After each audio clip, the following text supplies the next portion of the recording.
Hello and welcome back to A Better World. This is your host, Mitchell J. Rabin, and we're very glad you're joining us again today. Today we are on location in Santa Barbara. We are at a water symposium where we're looking at water as a sacred substance. We're looking at the politics and economics of water, what it is, the contamination of water worldwide, and the issues surrounding it from top to bottom. In that light, we have one of the most renowned doctors who have come out publicly about the subject of water and is the author of two most interesting books. Dr. Batmanghelidj is the author of Your Body's Many Cries for Water and most recently, Water Cures, Drugs Kill, How Water Cured Incurable Diseases. His premise is a startling one and one that has utterly rocked the medical community. We're very glad to have the doctor on with us today because what he has to tell us can save countries billions and literally trillions of dollars and help to create a much healthier world. Doctor, so nice to have you on with us. Thank you, Mitch. Mitchell. Absolutely. It's now, my pleasure to be on the air with you. Oh, good. I'm very glad. And talk to your audience. Beautiful.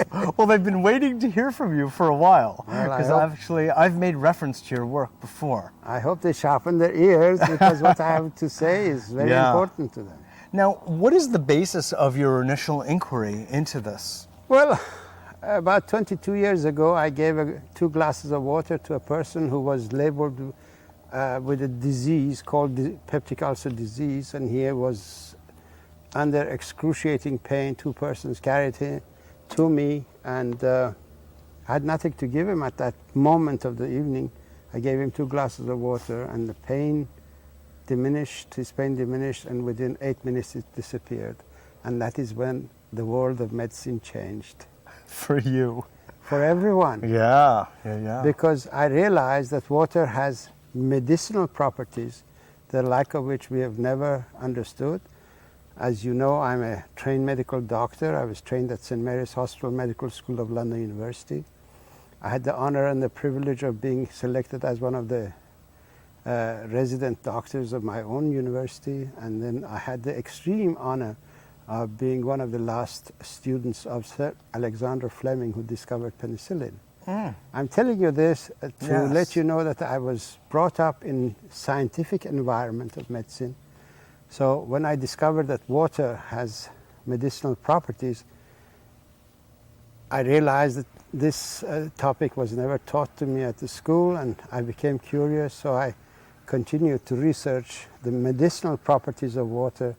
And in 2 years and 7 months, I treated over 3,000 people with peptic ulcer disease with water successfully. And I made a report on this discovery, and it was published as the main editorial of the Journal of Clinical Gastroenterology in June of 1983. And New York Times picked up the article and commented on it, and it was syndicated all over the world. Announced to the world that water had medicinal properties.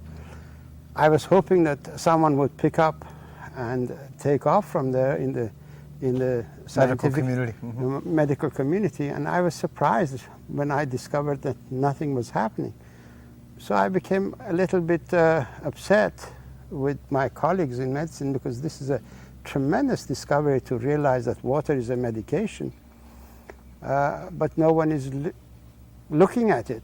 Or acting on it. But let me just ask about that study where you got 3,000 positive cures. Yes. How many were the number of people in the study? Oh, there were lots of people. 3,000 cures was every single one who tried the water got cured. Oh, so 3,000 of 3,000 got the cure? Yes, oh, absolutely. Okay. This is the important thing.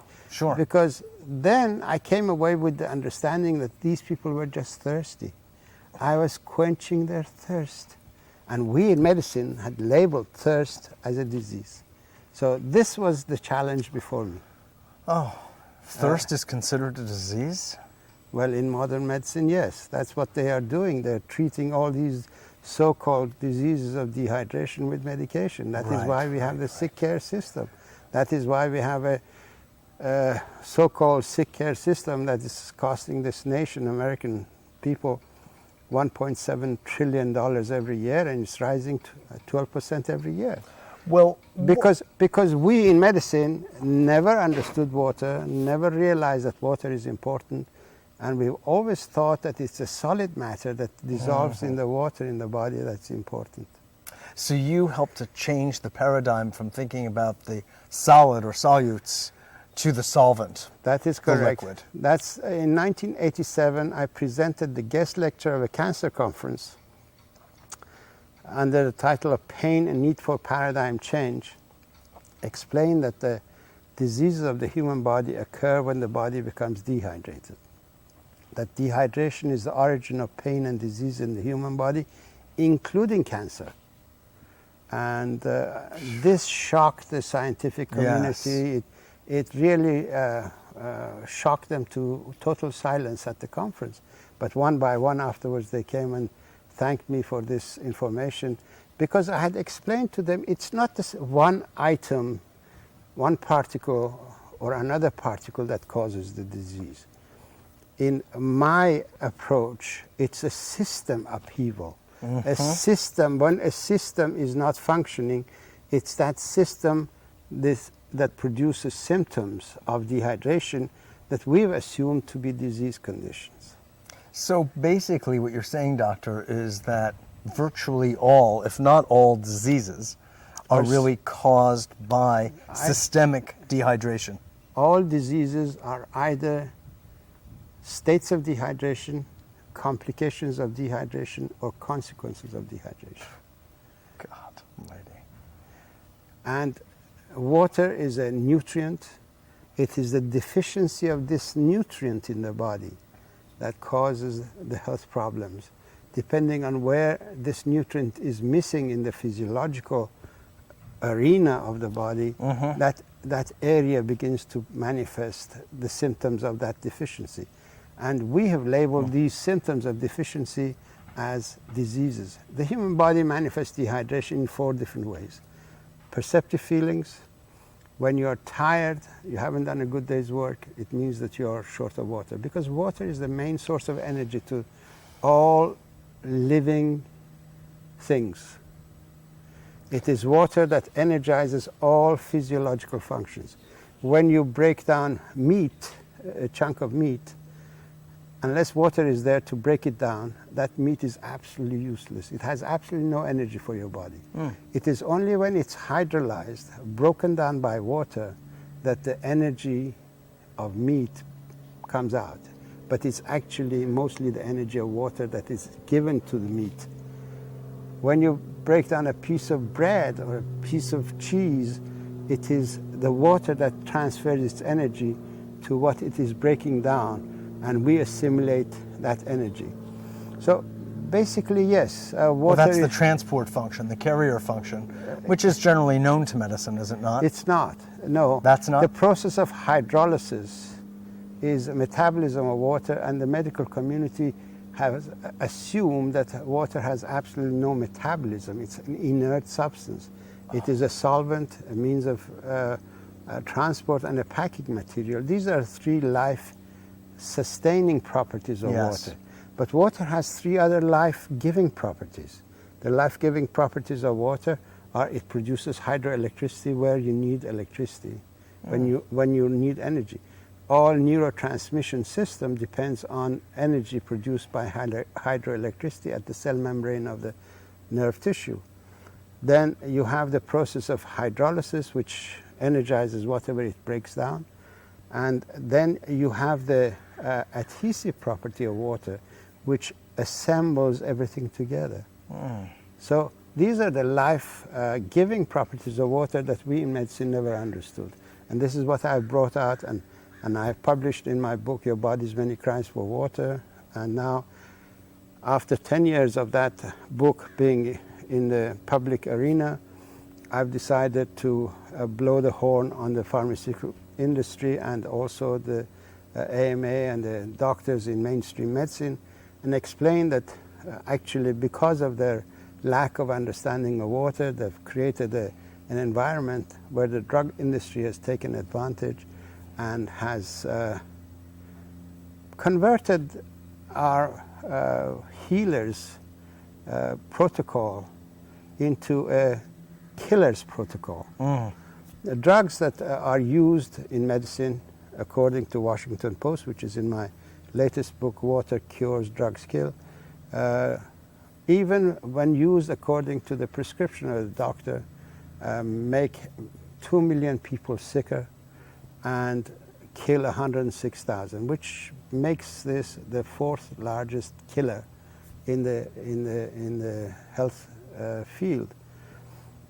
So when we realize that we doctors prescribe this medication to kill people, which kills people, obviously we are doing it in order to save them, but we don't realize that we've been really had by the pharmaceutical industry. You know, it's funny though, because you say to save people, but the doctors know better than the patients what the series, and it's always a series, of side effects are. And they often involve virtual liver shutdown or almost kidney failure. I mean, it's almost to that a point where the toxicity of the drugs is so severe. It makes one really question what the doctors are thinking relative to the life-saving effects of these drugs. Well, Mitchell, unfortunately, we doctors are forced by the people, by the advertising of the pharmaceutical industry that takes the information directly to the public and says to the public, go and ask your doctor if this is good for you. What doctor is there to say, no, it's not good for you, and then be sued afterwards? So basically, drug industry... So the doctor's being put into this compromised position. Yes, doctor is unwittingly being used by the pharmaceutical industry. As a salesman. As a salesman. Literally, yes, a sophisticated salesman. Now, when it comes to cancer, since you brought that up and you gave that talk in Greece, I believe it was, to the conference there, could you just explain to the audience a bit how water could be a curative for cancer? Actually, I have got a video of dehydration and cancer. This is a half-hour tape of my lecture at Cancer Control Society conference here, 2002, that's last year. Where I explained how dehydration sets up the physiology, the internal physiology of the body in such a way that some cells become autonomous and they begin to grow in a cancerous way. It's very simple. When you're dehydrated, your immune system is shut down completely because histamine, which is a neurotransmitter in charge of water regulation and drought management programs of the body, has also a responsibility in monitoring the immune system. So when it gets engaged in the water regulation so that dehydration doesn't flare up the immune system unnecessarily, it automatically inhibits that aspect of its own work. So immune system is shut down, interferon production is shut down, interleukin-2 production is shut down.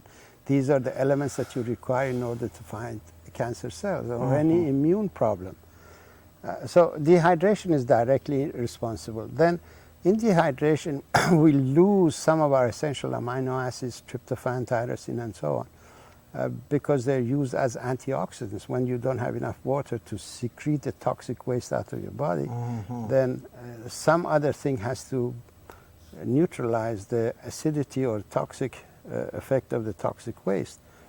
Tryptophan is used in that capacity, tyrosine is used in that capacity, lysine is used in that capacity, cysteine is used in that capacity. These are the essential amino acids that we need for our immune system.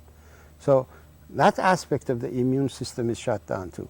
Tryptophan in itself, with lysine, tryptophan, lysine, monitors incorrect transcription of genetic material and cuts the wrong transcription and corrects it.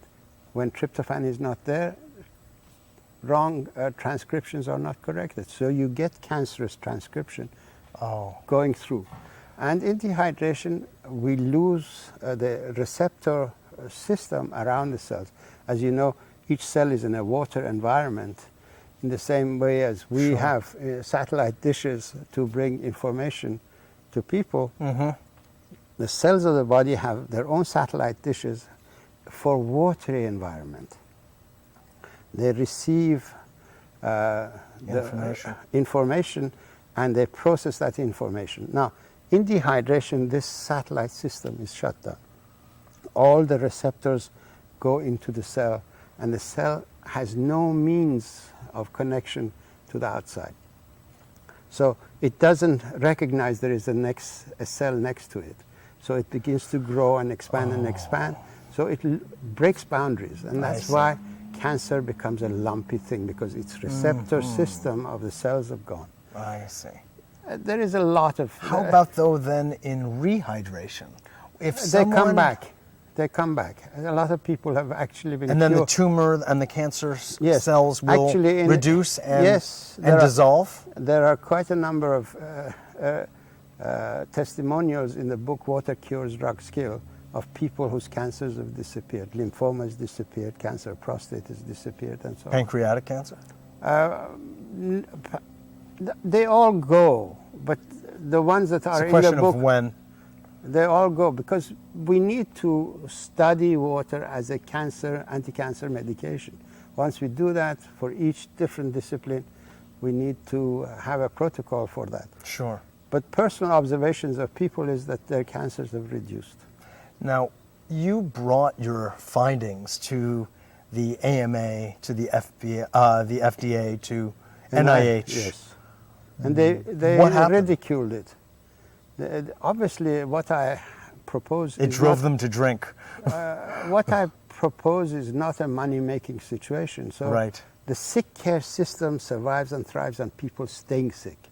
If they cure people who are sick, then there is no reason for their existence. So they realize this outcome, and naturally they try to push this information out of the way.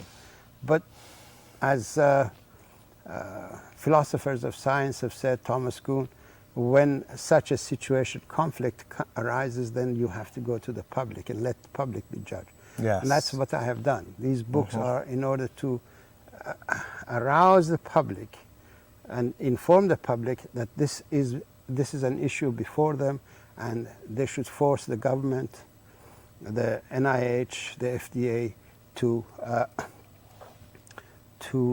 look at water as a medication and begin to study it, and stop being subservient to the pharmaceutical industry that enjoys killing people in order to make money. You use the word in your new book, terrorism, kind of a gradual terrorism. Well, could you explain that further? Well, I think the pharmaceutical industry is terrorizing people with their advertising campaign and creating fear in them, forcing them to go to their doctors and ask for medication that the pharmaceutical industry wants them to have.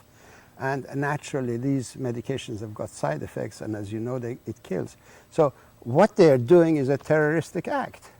Well, it and sounds like terrorism is not only when you explode a building. Any act that is based on fraud so deep that kills people, that constitutes a form of terrorism. Well, you can go to the pharmaceutical industry, whose entire basis, I mean, this is what it sounds like you're saying, it's just not their advertising, but it's their very definition of existence, their very premise is in that sense a homicidal act. If compared to water treatment, which you're saying is all people need, then to take any kind of medication is taxing the body instead of giving something to the body. Mitchell, people need water, they need the right nutrients, and they need a right understanding of the limitations of their body. If they behave within those lifestyle premise that the body is designed. If they buy a Cadillac, the Cadillac tells them, put this gas in the car, you can't take it here, you can't take it there, bring it back for repair, service. If they go out of that constraint, naturally their car will break down. Nature has told us you need water for your everyday function, because we lose about 2.5 quarts of water a day, every day of our body. We lose 1 quart of water in breathing. Every time you breathe out, a lot of water leaves your body. You lose about a quart and a half in urine formation because you need to get rid of the toxic waste. You lose some through perspiration, not sweating, perspiration. So Just the breathing of the skin. basically you lose about 4 quarts of water a day. 2 quarts you get out of the food that you eat. But other 2 quarts, 2.5 quarts, depending on the weather and so on, you need to replace that every day. If you shortchange the body with the water that it needs and you give it beverages that further dehydrate the body, caffeinated beverages dehydrate the body, alcoholic beverages dehydrate the body. There is a certain amount of validity in taking fruit juices and vegetable juices, but you can't replace the entire water needs of the body with these juices. So basically you need water in order to survive.